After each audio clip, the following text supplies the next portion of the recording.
se seinään.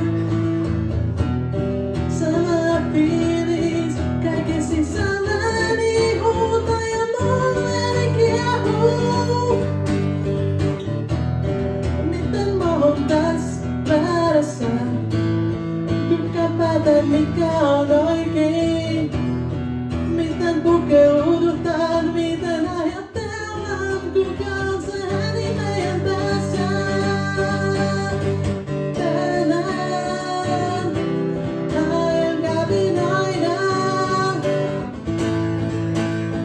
Ei oo väliä mitä sinä ajattelet.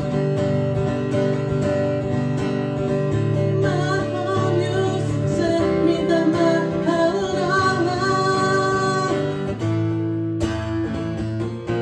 Ja mulle on ihan sama mitä sä teet. Miks sä oot niin varma siitä mikä on totta? Seuraat mainstreamia ja mielipiteet pitää olla hyväksyttyä.